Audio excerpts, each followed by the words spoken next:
আসসালামু আলাইকুম সুপ্রিয় দর্শক, আজ আপনাদের সাথে আমরা আলাপ আলোচনা করব মাত্র 33 ফিট বাই 48 ফিট জায়গা, মানে 1600 স্কোয়ার ফিট জায়গা।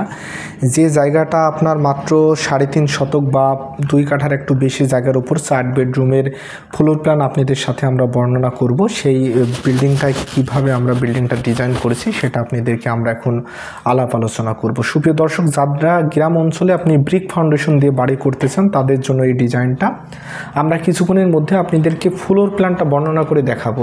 কোথায় কোন রুম কত ফিট বাই কত ফিট সাজিয়েছি সেটা দেখাবো, এবং এই বিল্ডিংটায় কতটুকু ইট লেগেছে সেই ধারণা আমরা শেষের দিকে আপনাদেরকে জানিয়ে দেবো। সুপ্রিয় দর্শক, এটা একটা সুন্দর 2 তলা ব্রিক ফাউন্ডেশনের বাড়ি, যেটা আমরা ডিজাইন করেছি মটমোড়া আমাদের এক ক্লায়েন্টের জন্য। এটা খুব চমৎকার একটি বাড়ি, আপনারা বিভিন্ন ভিউ দেখতে পাচ্ছেন। আমরা কিন্তু আমাদের ডিজাইনগুলোতে এই যে আমরা ডপ ওয়াল না দিয়ে আমরা ডাউন স্ল্যাব দিই, এবং এইগুলোর যে বারান্দা আছে বারান্দাগুলো ফ্লোর থেকে মাত্র 6 ইঞ্চি গাঁথনি করে আমরা বারান্দার গ্রিলগুলো দিই, যাতে বারান্দা একটা ওপেন ফিল আসে। এবং পাশাপাশি আমরা ছাদটা লোবার দিয়ে সাজিয়ে দিয়েছি যাতে দেখতে ভালো লাগে। এবং আরও কিছু বিষয় আছে, যেমন আমরা এটা টপ ভিউ ছাদের উপর একটু ডেকোরেশন করেছি যাতে ভালো লাগে। আসলে এইগুলোর জন্য যে খুব বেশি আহামরি খরচ হয় তা কিন্তু না, কিন্তু আসলে এগুলো সৌন্দর্যের একটা পরিচায়ক বা রুচির একটা বিষয় নির্ভর করে। এটা আমাদের রাইট সাইড ভিউ। আমরা জানালাগুলোতে বক্স ব্যবহার করেছি, যাতে যেহেতু থাই গ্লাস হবে তো এই ধরনের বক্স দিলে সাদামাটার মধ্যে ভালো লাগে। এবং প্লাস্টারে আমরা কিছু গ্রুপ কাটিং রেখেছি। আমাদের এই যে ফ্লোর থেকে আমাদের লিন্টেল পর্যন্ত এই ডিজাইনটা আছে, এবং সামনের দিকে আমরা সিরামিক্স ইটের একটা টেক্সচার রেখেছি যাতে এটা দেখতে ভালো লাগে। এটা একটা আলাদা লুকস বিল্ডিংয়ে নিয়ে আসে। এবং আমরা গেটটা সিএনসি কাটিংয়ের একটি গেট বসিয়েছি, খুব চমৎকার, দিন শেষে ভালো লাগছে। এবং সাদামাটায় এই কালারটা করলে বিল্ডিংটা দেখতে খুব ভালো লাগবে।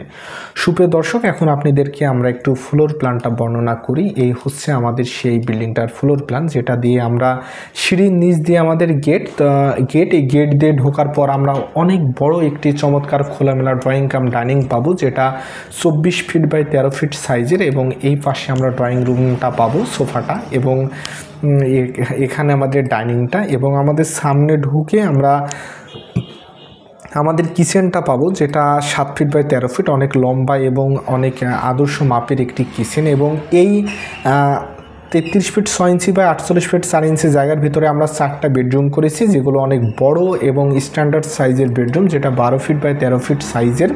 এবং প্রতিটি বেডরুমের সাথে আমাদের অ্যাটাচ টয়লেট আছে, শুধুমাত্র একটা বাদে। এবং প্রতিটির সাথে আমাদের বারান্দা আছে। সুপ্রিয় দর্শক, আপনারা দেখতে পাচ্ছেন যে যেটা আমাদের কমন বেডরুম আছে, যেটা 12 ফিট বাই 13 ফিট, সেটার সাথে আমাদের বারান্দা আছে 9 ফিট বাই 3 ফিট সাইজের। এবং আমরা যদি এই পাশে আসি তাহলে এটাও একই মাপের বেডরুম এবং তার সাথে বারান্দা আছে একই সাইজের। এবং এইটার সাথে একটা অ্যাটাচ টয়লেট আছে, যেটা 7 ফিট 6 ইঞ্চি বাই 4 ফিট সাইজের। এবং তার পাশে একটি কমন টয়লেট, এবং তার পাশে আরও একটি অ্যাটাচ টয়লেট আমরা দেখেছি এই বেডরুমের জন্য, যেটার সাইজ 12 ফিট বাই 13 ফিট। এবং এইটার বারান্দার সাইজটা আমরা একটু বড় রেখেছি পেছন ধারে, যাতে একটি এই পাশে অনেক জায়গা আছে, তো যার কারণে একটা বারান্দার বা বাগানের একটা ভিউ যাতে পাওয়া যায়। 11 ফিট 7 ইঞ্চি বাই 3 ফিট সাইজের। এই ছিল আমাদের এই ফ্লোর প্ল্যানের এই পাশের বর্ণনা। সেম টু সেম এই পাশেও আমাদের রুমটার সাইজ এবং বারান্দার সাইজ একই রকম হয়েছে। সুপ্রিয় দর্শক, এই ছিল আমাদের ফ্লোর প্ল্যানের বর্ণনা। আমরা যদি আরও একবার আমাদের 3Dটা দেখি তাহলে খুব চমৎকারভাবে শুধুমাত্র ব্রিক ফাউন্ডেশন দিয়ে গ্রাম অঞ্চলে এই ধরনের বাড়ি করা সম্ভব হবে স্বল্প খরচের ভিতরে। আমরা ব্রিক ফাউন্ডেশনেও খুব চমৎকারভাবে ডিজাইন দিয়ে থাকি। একই ডিজাইন আমরা কলাম ফাউন্ডেশন, কলাম বিম দিয়েও করে থাকি। সুপ্রিয় দর্শক, যাদের এই ধরনের বিল্ডিং প্ল্যান ডিজাইনের প্রয়োজন হবে আমাদের ডেসক্রিপশনে দেওয়া নাম্বারে যোগাযোগ করবেন। আপনাদের সাথে আমি আলাপ আলোচনা করছি engineer Mohammad Sohanuzzaman, premium house design and construction থেকে। সুপ্রিয় দর্শক, আজ এ পর্যন্তই, দেখা হবে অন্য একটি ভিডিওতে। সে পর্যন্ত ভালো থাকবেন এবং সুস্থ থাকবেন। আসসালামু আলাইকুম।